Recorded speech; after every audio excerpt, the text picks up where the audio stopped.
Pada bulan Januari 2022, aku dipilih untuk melayani sebagai pemimpin gereja.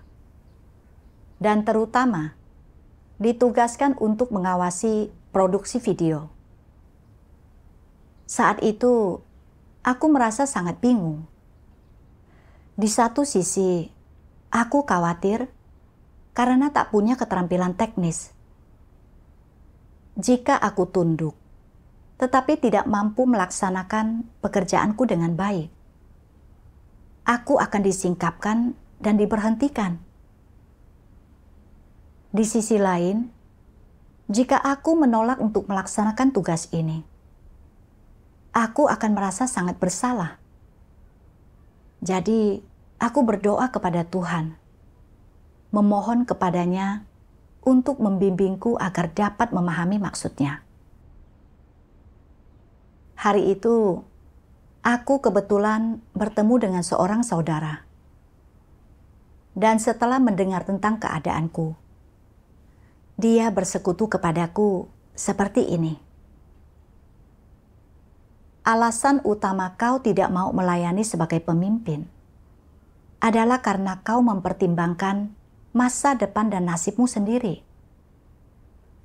Kau khawatir tidak akan mampu melaksanakan pekerjaan nyata dan akan disingkapkan serta diberhentikan.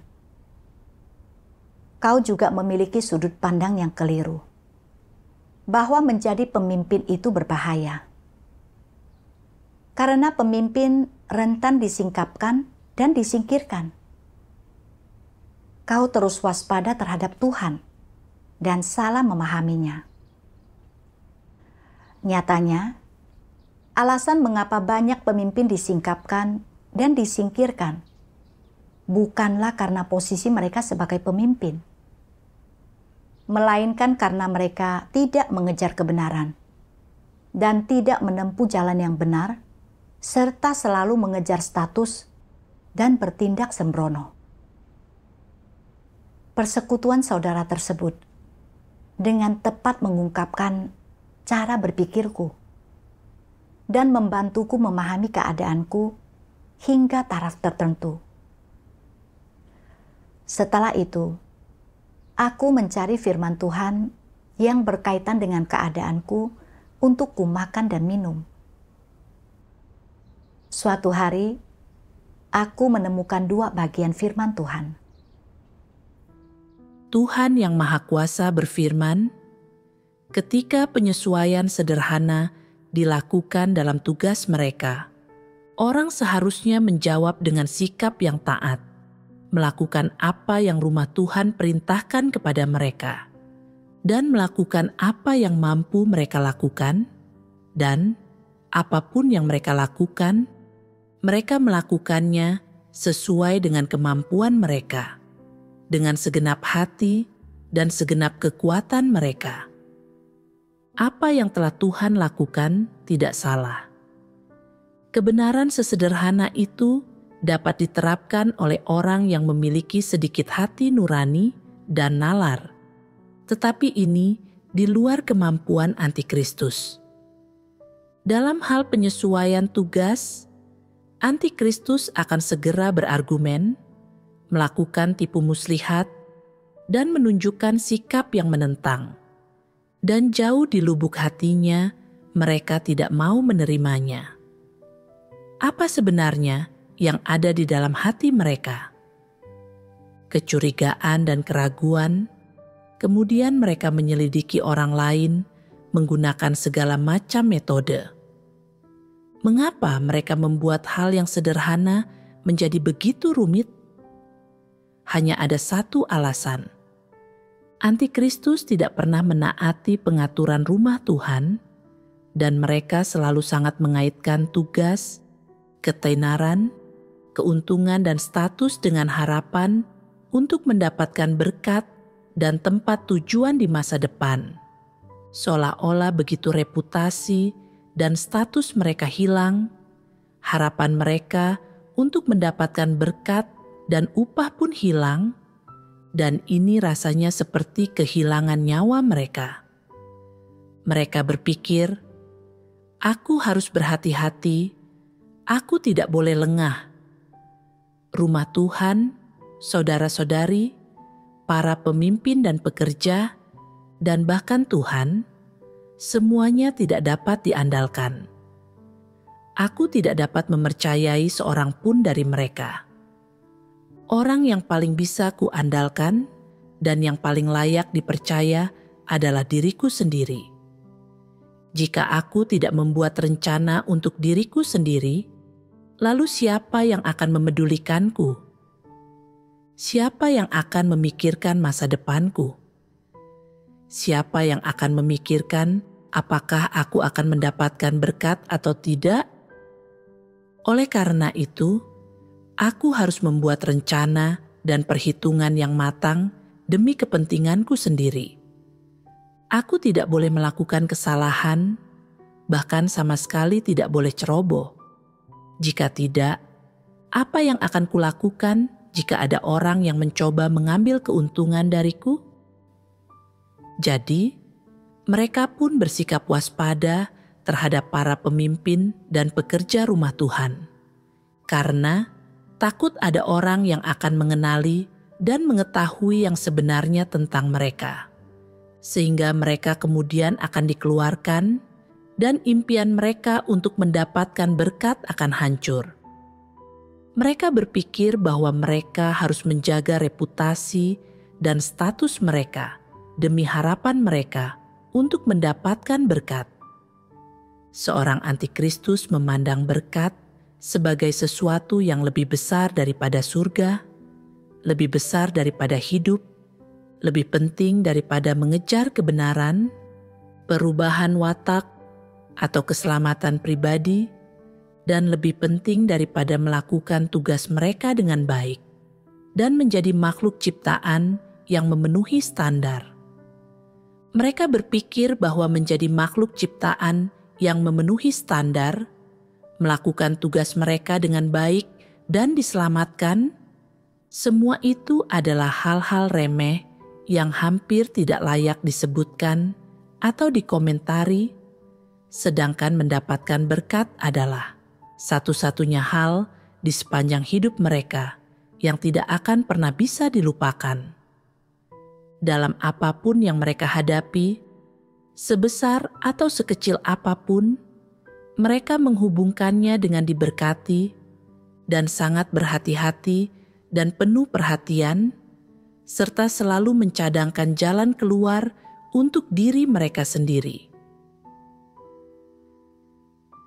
Sebagai makhluk ciptaan, ketika menghadap Sang Pencipta, mereka harus melaksanakan tugas mereka.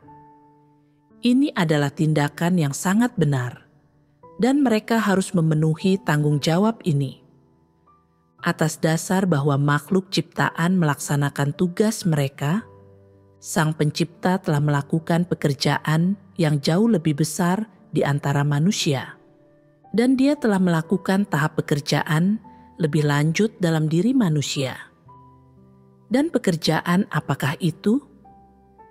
Dia membekali manusia dengan kebenaran, memungkinkan mereka untuk memperoleh kebenaran darinya saat mereka melaksanakan tugas mereka, dan dengan demikian membuang watak rusak mereka dan disucikan.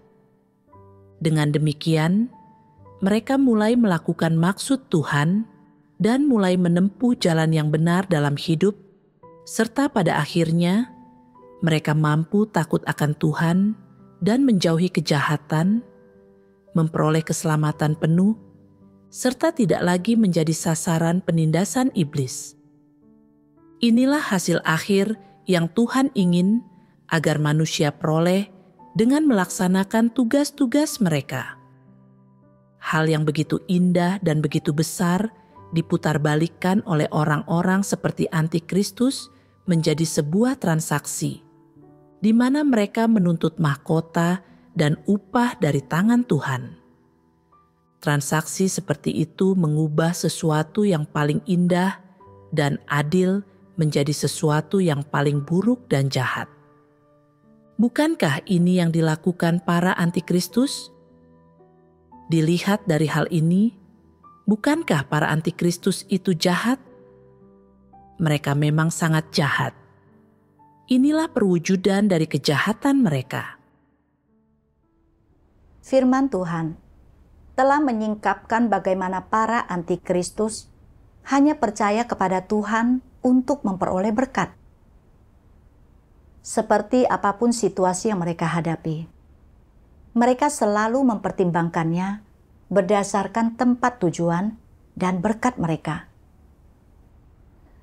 Bahkan ketika menghadapi sesuatu yang sederhana, seperti penyesuaian tugas, mereka tidak bisa sepenuhnya tunduk, tetapi merenungkannya dan menimbang-nimbang bagaimana pengaruh keputusan tersebut bagi prospek masa depan mereka. Jika penyesuaian tersebut sesuai dengan kepentingan mereka dan akan memungkinkan mereka untuk memperoleh berkat, mereka akan menerimanya. Tetapi, jika penyesuaian tersebut mengancam masa depan dan takdir mereka, mereka akan mencari cara untuk menghindarinya. Karena takut jika salah melangkah, mereka akan disingkapkan, disingkirkan, dan tidak akan punya harapan untuk memperoleh berkat. Aku menyadari bahwa esensi natur para antikristus benar-benar jahat dan licik. Aku merenungkan bagaimana sikapku terhadap penyesuaian tugasku sama saja seperti sikap antikristus. Ketika mendengar bahwa aku telah dipilih sebagai pemimpin gereja, hal pertama yang kupikirkan adalah prospek masa depan, kesudahan, dan tempat tujuanku sendiri. Aku menelaah tugas untuk melihat apakah itu akan bermanfaat bagiku.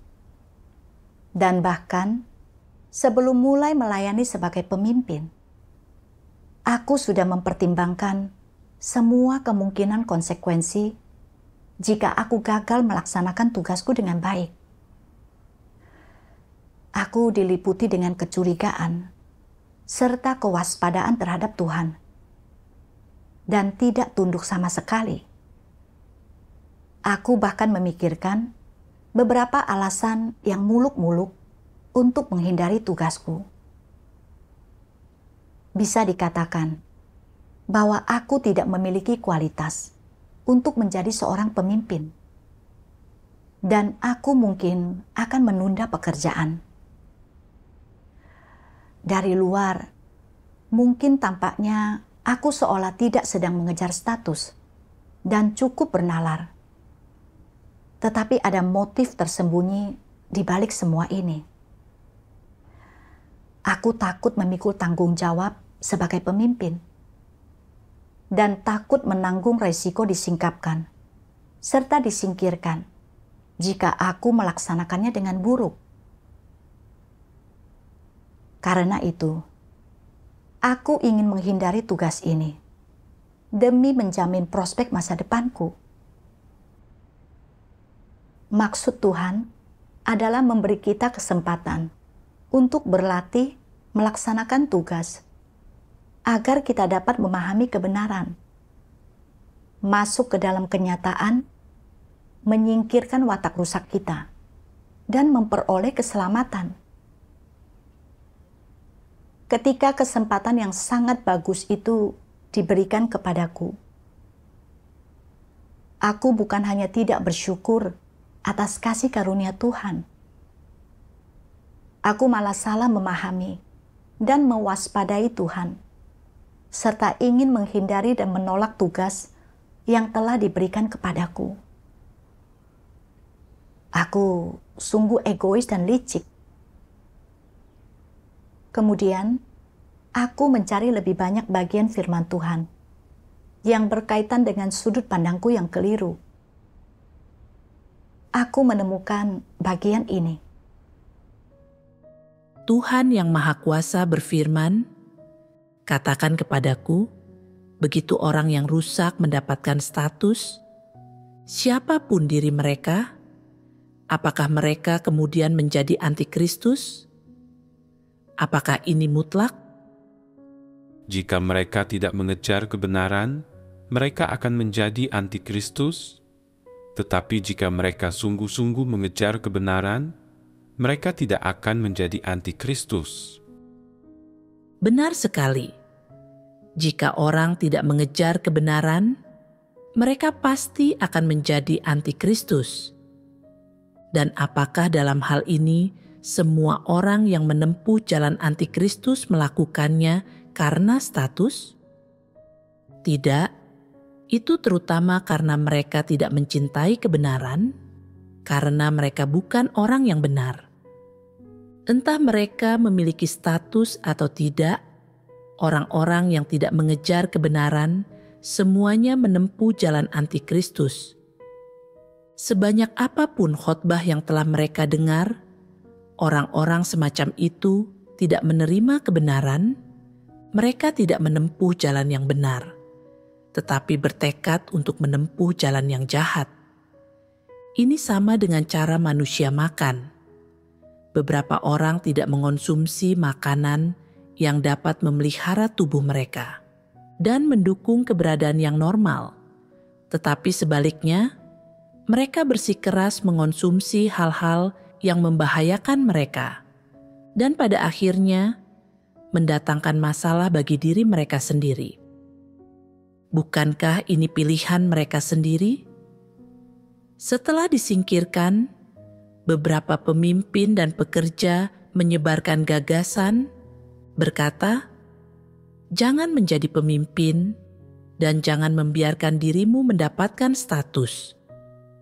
Manusia berada dalam bahaya begitu mereka mendapatkan status, dan Tuhan akan menyingkapkan mereka. Begitu disingkapkan, mereka bahkan tidak akan memenuhi syarat untuk menjadi orang-orang percaya kebanyakan, dan sama sekali tidak akan menerima berkat. Perkataan macam apa itu? Paling banter, itu merepresentasikan pemahaman yang salah tentang Tuhan. Paling buruk, itu adalah penghujatan terhadap Dia. Jika engkau tidak berjalan di jalan yang benar, tidak mengejar kebenaran, dan tidak mengikuti jalan Tuhan, tetapi sebaliknya, engkau bersikeras menempuh jalan antikristus dan berakhir di jalan Paulus, pada akhirnya akan menemui kesudahan yang sama, akhir yang sama seperti Paulus, masih menyalahkan Tuhan dan menilai Tuhan sebagai Tuhan yang tidak benar. Maka bukankah engkau gambaran nyata dari antikristus? Perilaku semacam itu sungguh terkutuk. Sebagian orang berpikir, siapapun yang memimpin, dia adalah orang yang bodoh dan dungu dan membawa kehancuran bagi dirinya sendiri. Karena bertindak sebagai pemimpin pasti akan membuat orang menunjukkan kerusakannya agar Tuhan dapat melihatnya. Akankah ada begitu banyak kerusakan yang terungkap jika mereka tidak melakukan pekerjaan ini? Sungguh ide yang tidak masuk akal. Jika engkau tidak bertindak sebagai pemimpin, apakah engkau tidak akan memperlihatkan kerusakan? Apakah tidak menjadi seorang pemimpin dan juga lebih sedikit menunjukkan kerusakan, berarti engkau telah memperoleh keselamatan? Berdasarkan argumen ini, apakah mereka yang tidak menjadi pemimpin adalah mereka yang bisa bertahan dan diselamatkan? Bukankah pernyataan ini sangat konyol? Orang-orang yang menjadi pemimpin membimbing umat pilihan Tuhan untuk makan dan minum firman Tuhan dan mengalami pekerjaan Tuhan. Persyaratan dan standar ini memang tinggi, sehingga tidak dapat dihindari bahwa para pemimpin akan memperlihatkan keadaan yang rusak ketika mereka pertama kali memulai pekerjaannya. Ini normal. dan Tuhan tidak mengutuknya. Tuhan tidak hanya tidak mengutuknya, namun Dia juga mencerahkan, menerangi, dan membimbing orang-orang ini, serta memberikan beban tambahan kepada mereka. Selama mereka bisa tunduk pada bimbingan dan pekerjaan Tuhan, kemajuan hidup mereka akan lebih cepat dibandingkan dengan orang biasa. Jika mereka adalah orang-orang yang mengejar kebenaran, mereka dapat memulai jalan untuk disempurnakan oleh Tuhan. Inilah hal yang paling diberkati oleh Tuhan. Ada orang-orang yang tidak dapat melihat hal ini, dan mereka memutarbalikkan fakta. Menurut pemahaman manusia, sebanyak apapun seorang pemimpin berubah, Tuhan tidak akan peduli.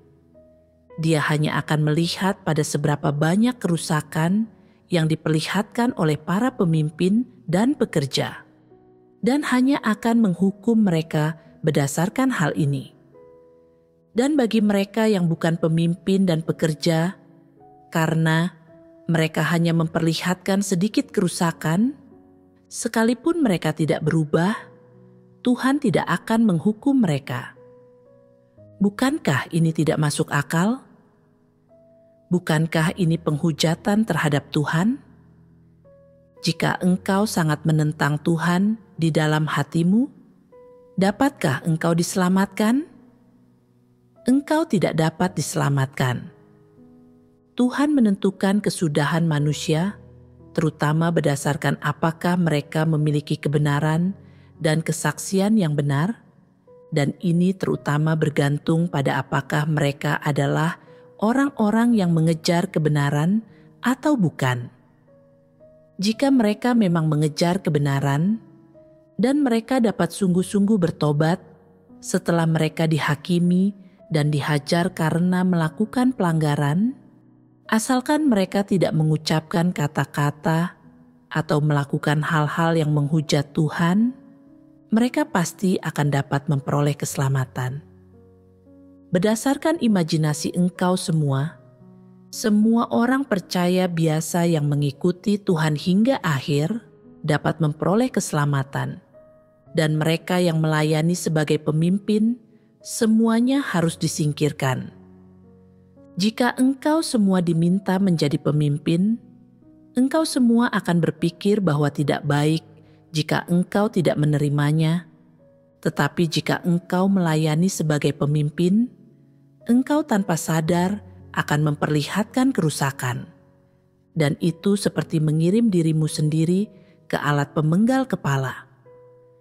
Bukankah ini semua disebabkan oleh kesalahpahaman engkau semua tentang Tuhan? Jika kesudahan manusia ditentukan berdasarkan kerusakan yang mereka perlihatkan, tak ada seorang pun yang dapat diselamatkan. Jika demikian, apa gunanya Tuhan melakukan pekerjaan penyelamatan? Jika memang demikian, di manakah kebenaran Tuhan? Umat manusia tidak akan mampu melihat watak benar Tuhan. Oleh karena itu, engkau semua telah salah paham terhadap maksud Tuhan, yang menunjukkan bahwa engkau semua tidak memiliki pengenalan yang benar tentang Tuhan.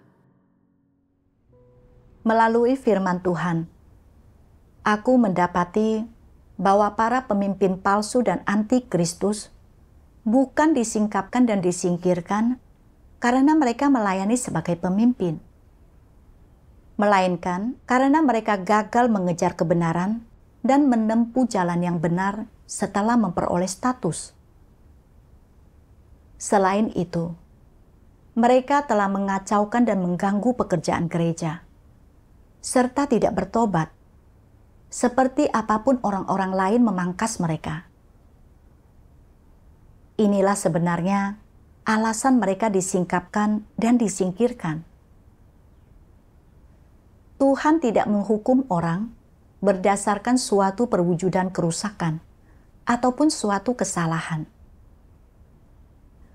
Dia mempertimbangkan esensi natur mereka dan jalan yang mereka tempuh. Meskipun kita memperlihatkan watak rusak kita dalam beberapa kesempatan dan melakukan pelanggaran tertentu, selama kita mencari kebenaran dan sungguh-sungguh bertobat, Tuhan akan memberi kita kesempatan lagi. Tuhan hanya menyingkirkan para antikristus dan orang-orang jahat yang membenci dan muak akan kebenaran, serta tidak pernah bertobat, sebanyak apapun pelanggaran yang mereka lakukan. Aku terpikir akan para pemimpin palsu dan antikristus yang telah disingkapkan dan disingkirkan oleh Tuhan di masa lalu. Sebagian dari mereka hanya mengucapkan kata-kata dan doktrin, serta memberi perintah, tetapi gagal menyelesaikan masalah yang nyata dan mendambakan manfaat dari status mereka. Pada akhirnya, mereka dinyatakan sebagai para pemimpin palsu dan diberhentikan. Yang lainnya hanya mengejar status dan reputasi saat bekerja, bersaing demi ketenaran dengan orang lain, menindas dan menyiksa orang-orang dengan sewenang-wenang, sangat melanggar pengaturan kerja, dan mengikuti rencana mereka sendiri. Mendirikan sebuah kerajaan independen, menjerat orang-orang, benar-benar tidak mau bertobat, dan pada akhirnya disingkapkan sebagai setan-setan antikristus serta dikeluarkan. Mereka adalah jenis orang yang disingkapkan dan disingkirkan. Setelah menyadari hal ini, aku mulai memahami bahwa orang-orang tidak disingkapkan dan tidak disingkirkan berdasarkan tugas yang mereka laksanakan, tetapi berdasarkan apakah mereka mengejar kebenaran dan apakah esensi kemanusiaan mereka baik atau jahat. Jika seseorang tidak mengejar kebenaran dan kemanusiaannya buruk, sekalipun dia bukan pemimpin, dia tidak akan melaksanakan tugasnya dengan baik. Jika mereka selalu bermalas-malasan saat bekerja, bertindak dengan asal-asalan, dan bahkan tidak berjeripaya dengan baik, pada akhirnya mereka akan tetap disingkirkan. Aku menyadari bahwa gereja menangani dan mengatur orang-orang dengan cara yang sangat berprinsip, bahwa watak Tuhan adalah benar, dan gereja dikuasai oleh kebenaran serta keadilan.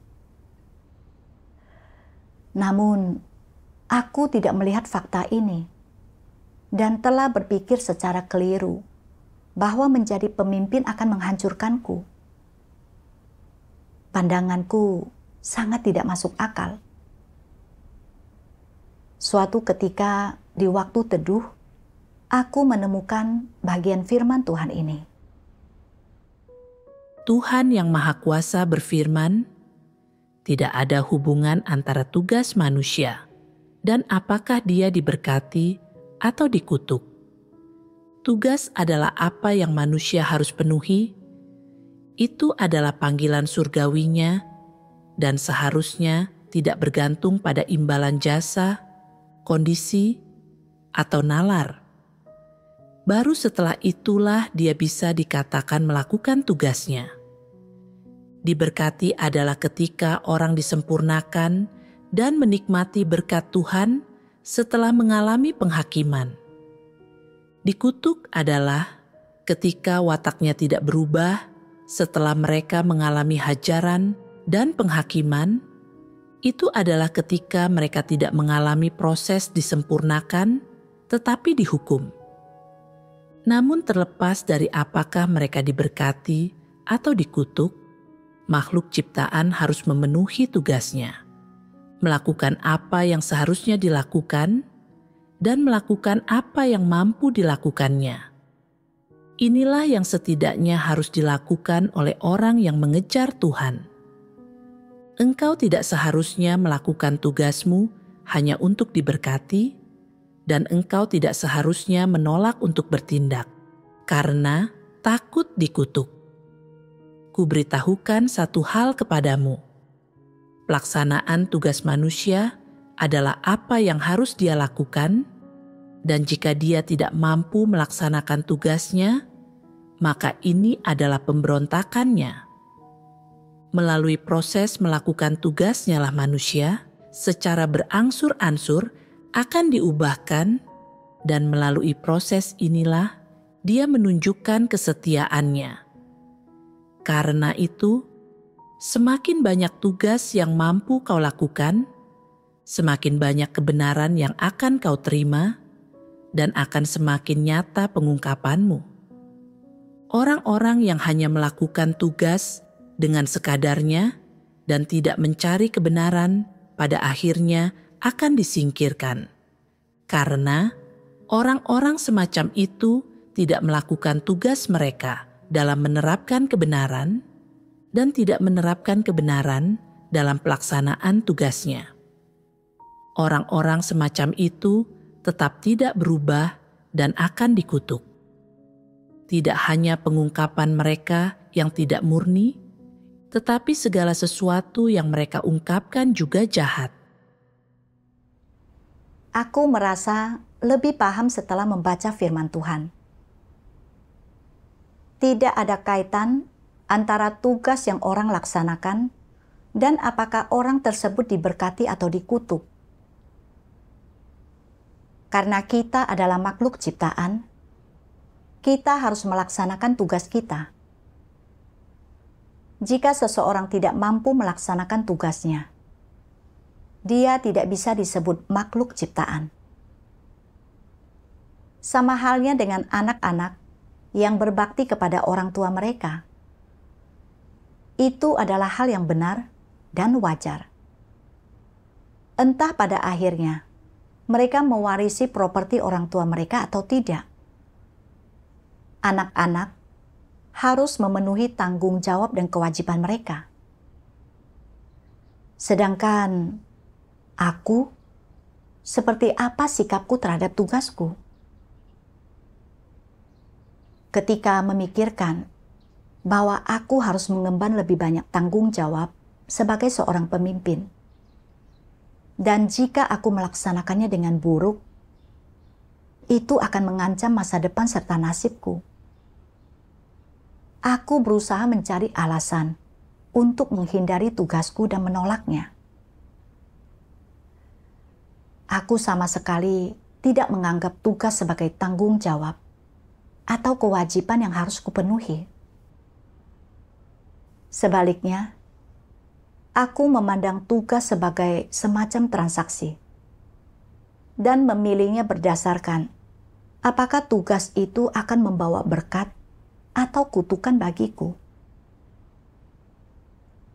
Aku sama sekali tidak memiliki nalar yang seharusnya makhluk ciptaan miliki mengenai tugas mereka.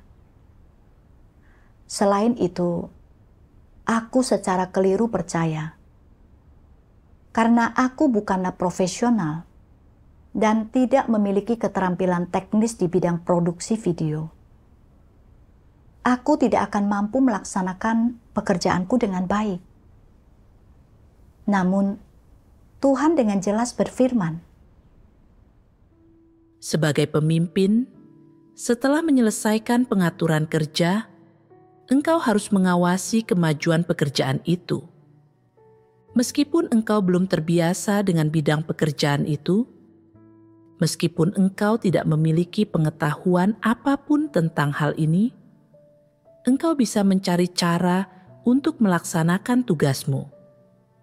Engkau bisa mencari seseorang yang berpengetahuan, yang memahami pekerjaan yang dimaksud, untuk memeriksa segala sesuatunya dan memberi saran.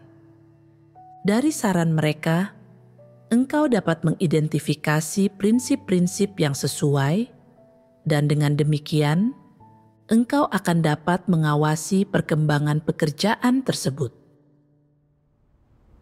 firman Tuhan secara langsung menyangkal gagasanku. Tuhan tidak pernah menuntut kita untuk menguasai seluruh keterampilan teknis di suatu bidang agar bisa menjadi pemimpin. Sekalipun kita tidak memiliki pengalaman profesional di suatu bidang, kita selalu bisa menemukan saudara-saudari yang memiliki pengetahuan teknis dan berkolaborasi dengan mereka, serta mencari prinsip dengan cara ini. Dengan demikian, kita tetap mampu melaksanakan pekerjaan tersebut. Dan jika kita benar-benar tidak bisa memahami sesuatu, kita bisa meminta bantuan dari pemimpin atas. Namun, jika aku mencurahkan segenap hatiku pada tugas dan berusaha sebaik mungkin, tetapi tingkat pertumbuhanku terlalu rendah, kualitasku buruk, dan aku benar-benar tidak mampu melaksanakan pekerjaan ini, aku dapat mengundurkan diri dan mengemban tugas yang lain. Setelah menyadari maksud Tuhan, aku merasa lebih mengerti masalah ini dengan jelas. Dan aku melepaskan kekhawatiran serta kecemasanku. Belakangan, aku menemukan 2 bagian firman Tuhan yang berbunyi, Tuhan yang Maha Kuasa berfirman, ketika Nuh melakukan seperti yang Tuhan perintahkan, ia tidak tahu apa maksud Tuhan. Ia tidak tahu apa yang ingin Tuhan capai. Tuhan hanya memberinya perintah dan memerintahkannya untuk melakukan sesuatu, dan tanpa banyak penjelasan, Nuh langsung melakukannya. Ia tidak mencoba untuk diam-diam mencari tahu keinginan Tuhan. Ia juga tidak menentang Tuhan ataupun menunjukkan ketidaktulusan. Ia hanya pergi dan melakukannya sesuai perintah dengan hati yang murni dan sederhana. Apapun yang Tuhan suruh ia lakukan, ia melakukannya, dan tunduk serta mendengarkan firman Tuhan mendukung kepercayaannya dalam apa yang ia lakukan. Tanpa banyak berpikir dan sesederhana itulah ia menangani apa yang Tuhan percayakan. Esensi tindakannya adalah ketundukan, tidak menebak-nebak, tidak menentang, dan terlebih lagi tidak memikirkan kepentingan pribadinya sendiri dan untung ruginya. Lebih jauh lagi, ketika Tuhan berkata, ia akan menghancurkan dunia dengan air bah, Nuh tidak bertanya kapan atau bertanya apa yang akan terjadi dengan segalanya, dan yang pasti ia tidak menanyakan kepada Tuhan bagaimana ia akan menghancurkan dunia. Ia hanya melakukan seperti yang Tuhan perintahkan.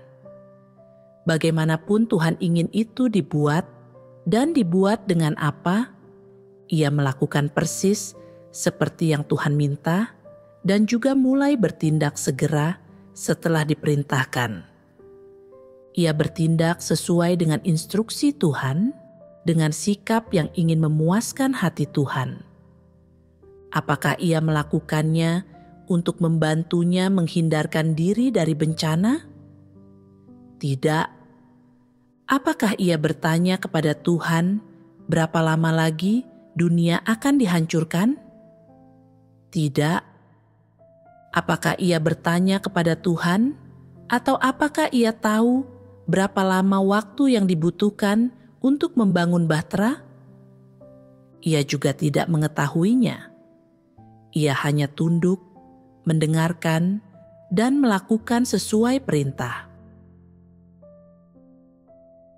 Apa sajakah perwujudan orang jujur itu? Pertama, mereka tidak meragukan firman Tuhan. Itu adalah salah satu perwujudan orang yang jujur. Selain ini, perwujudan yang terpenting adalah mencari dan menerapkan kebenaran dalam segala hal. Ini adalah perwujudan yang krusial. Engkau berkata bahwa engkau adalah orang yang jujur, tetapi engkau selalu mengesampingkan firman Tuhan dan hanya berbuat sekehendak hatimu. Seperti itukah perwujudan orang yang jujur? Engkau berkata, "Meskipun kualitas kemampuanku buruk, aku memiliki hati yang jujur." Namun, ketika sebuah tugas diberikan kepadamu, engkau takut menderita dan dimintai pertanggungjawaban jika tidak melaksanakannya dengan baik, sehingga engkau membuat alasan untuk melalaikan tugasmu atau menyarankan agar orang lain saja yang melakukannya. Seperti inikah perwujudan orang yang jujur? Tentu bukan. Jadi, bagaimanakah seharusnya perilaku orang jujur? Mereka harus tunduk pada pengaturan Tuhan, loyal melaksanakan tugas yang sudah seharusnya mereka laksanakan, dan berusaha memenuhi maksud Tuhan. Ini terwujud dengan sendirinya dalam beberapa tindakan. Pertama, engkau menerima tugasmu dengan hati yang jujur, tidak memikirkan kepentingan dagingmu, tidak setengah hati dalam melakukannya, dan tidak berencana licik demi keuntunganmu sendiri. Tindakan-tindakan tersebut adalah perwujudan kejujuran. Tindakan lainnya adalah engkau mengerahkan segenap hati dan kekuatanmu agar dapat melaksanakan tugasmu dengan baik, melakukan segala sesuatu dengan benar, dan mengerahkan hati dan kasihmu pada tugasmu agar dapat memuaskan Tuhan. Perwujudan inilah yang seharusnya ditunjukkan oleh orang jujur dalam melaksanakan tugas mereka. Melalui firman Tuhan, aku mendapati bahwa Nuh belum mendengar banyak firman Tuhan dan belum pernah membangun bahtera sebelumnya. Tetapi ketika dihadapkan pada amanat Tuhan, dia tidak menelaah ataupun memeriksanya. Dan dia tidak mencoba untuk menebak-nebak hasrat Tuhan. Sebaliknya, dia hanya patuh, tunduk, dan melakukan apapun yang telah Tuhan perintahkan untuk dia lakukan tanpa memikirkan bagaimana itu bisa berpengaruh terhadap kepentingannya. Kepolosan dan kejujuran Nuh telah memberikan pengaruh yang dalam pada diriku. Dan aku merasa sangat malu serta hina. Aku memikirkan bagaimana saudara-saudariku telah memilihku sebagai pemimpin mereka. Tetapi saat menghadapi tugas penting seperti itu, yang bisa kupikirkan hanyalah kepentinganku sendiri. Dan aku bahkan telah mempertimbangkan konsekuensi yang mungkin akan menimpaku jika aku mengambil tugas tersebut. Aku menyadari betapa liciknya diriku. Kemanusiaanku tidak ada apa-apanya dibandingkan orang seperti Nuh. Dengan sikap seperti itu, bagaimana mungkin aku mampu melaksanakan tugasku dengan baik? Aku menemukan satu bagian firman Tuhan yang berbunyi, "Orang macam apa yang berani memikul tanggung jawab? Orang macam apa yang memiliki keberanian untuk menanggung beban yang berat? Orang yang bertindak sebagai pemimpin dan maju dengan berani pada saat paling genting dalam pekerjaan rumah Tuhan, yang tidak takut memikul tanggung jawab yang berat dan menanggung kesukaran besar. Ketika mereka melihat pekerjaan yang paling penting dan krusial. Seperti itulah orang yang setia kepada Tuhan. prajurit Kristus yang baik. Firman Tuhan sangat menyentuhku. Aku menyadari bahwa aku harus berhenti memikirkan prospek masa depanku sendiri. Aku telah dipilih sebagai pemimpin, jadi aku harus memikirkan maksud Tuhan. Berani mengemban tanggung jawab yang besar ini dan meniru Nuh dalam melaksanakan tugasku dengan hati yang jujur dan murni. Pada awalnya, aku tidak tahu bagaimana harus memulai tugasku. Jadi aku sering berdoa kepada Tuhan. Saudari yang menjadi rekan kerjaku juga mendukungku dengan sabar. Dan saudara-saudari lainnya menyemangatiku. Terkadang saat mengalami kesulitan, aku mencari saudara-saudari yang telah mendapatkan hasil yang baik dalam pekerjaan mereka. Dan mereka berbaik hati membagikan kepadaku prinsip yang telah mereka pahami dan metode efektif yang telah mereka gunakan. Aku sangat tersentuh.